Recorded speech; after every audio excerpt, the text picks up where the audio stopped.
یاد آ گیا.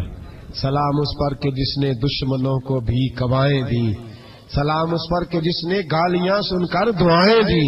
تو حضور غوث اعظم گھر گئے، غلام کو بلایا، فرمایا 100 دینار لے جا، اس گویے کو دیا، بتانا نہ کس نے بھیجے، دے کے لوٹ آنا. وہ کہتا میں گیا تو بڑی بری حالت، پھٹے ہوئے کپڑے، خستہ حالی، جا کر کے 100 دینار دیے. میں نے کہا لو. اس نے آ کے کھولی تو بڑھاپے سے بری حالت، بیماری، ذوف. کہنے لگا کس نے بھیجے ہیں؟ تو میں نے کہا مجھے پہنچانے کا حکم ہے، بتانے کا نہیں. تو کہتے اس کی آنکھوں میں آنسو آ گئے. کہنے لگا میں بھی سارے بغداد کو جانتا ہوں، مجھے پتا ہے اس حالت پہ اگر مجھ پہ کوئی کرم کر سکتا ہے تو وہ عبد القادر جیلانی ہے. مجھے بھی پتا ہے، میں بھی جانتا ہوں اس حال میں گرے ہوئوں کو تھامنا اگر کسی کا طریقہ ہے تو وہ غوث اعظم کا ہی ہے، وہی مجھ پہ کرم کر سکتے ہیں. کہتے میں خادم کہتے میں دے کے آیا تو وہ میرے پیچھے پیچھے چلنے لگا. حضور غوث اعظم پڑھا رہے تھے تو سامنے آ کے کھڑا ہو گیا، نظر اٹھائی آپ نے، فرمایا میں کیا خدمت کر سکتا ہوں. چیخ ماری اس نے، رویا، قدموں میں گرا.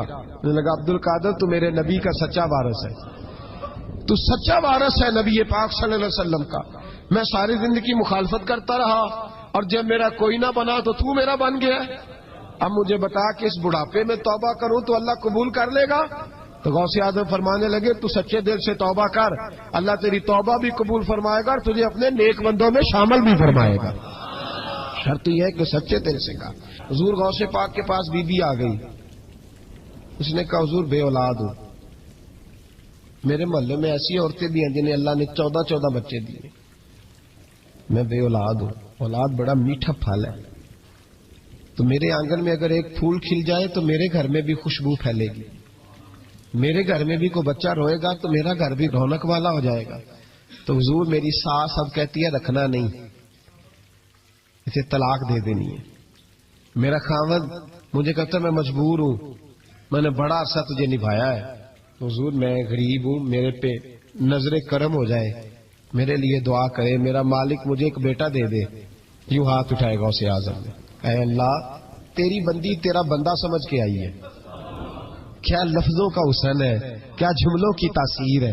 اے اللہ تیری بندی تیرا بندہ سمجھ کے آئی ہے تو مہربانی کرنا، جو تو نے اس کے دل میں ڈالا ہے وہ اسے عطا بھی فرما دے.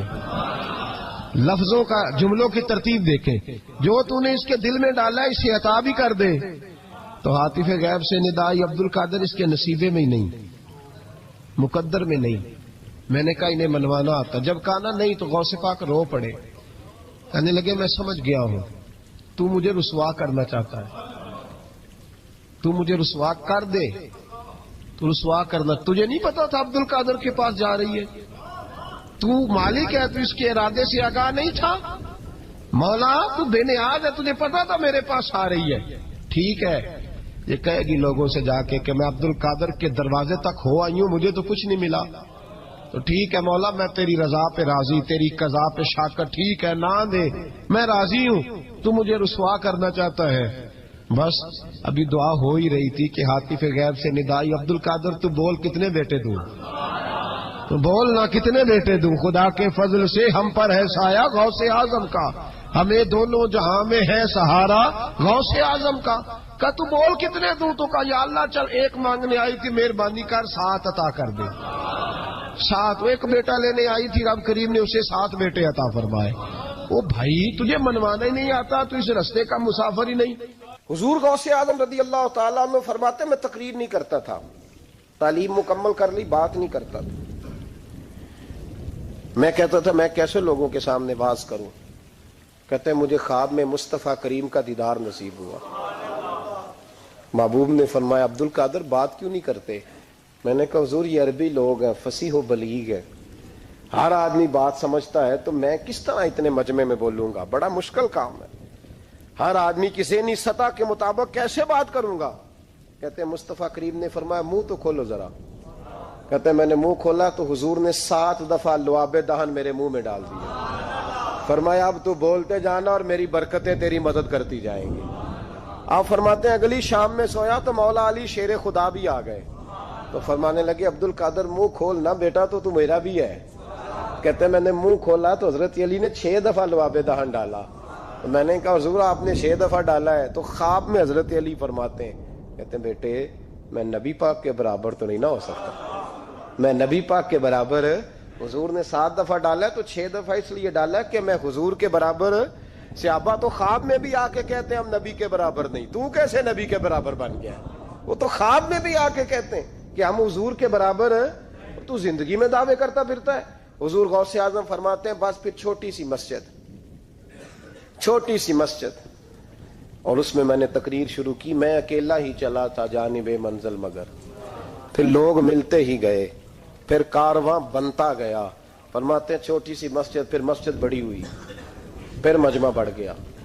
فرماتے ہیں پھر جامع مسجد، پھر مجمع وہاں بھی کم پڑ گیا. پھر بغداد کی عیدگاہ وہ بھی بھر گئی تو صحرا میں جا کے خیمے لگ گئے.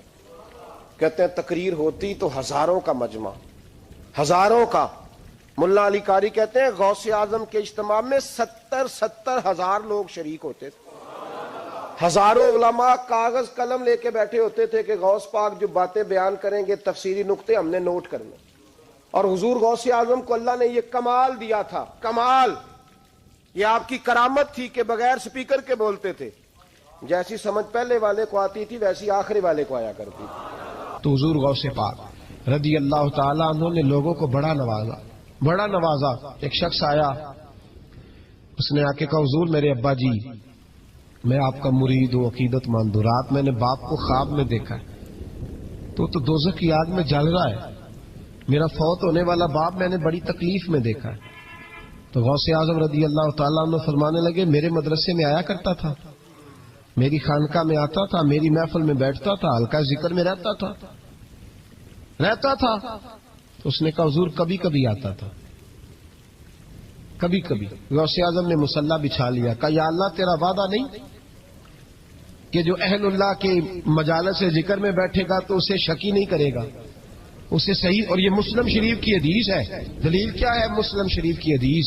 نبی پاک علیہ السلام نے فرمایا جو ذکر کرنے والوں کی مجلس میں خالی بیٹھ جائے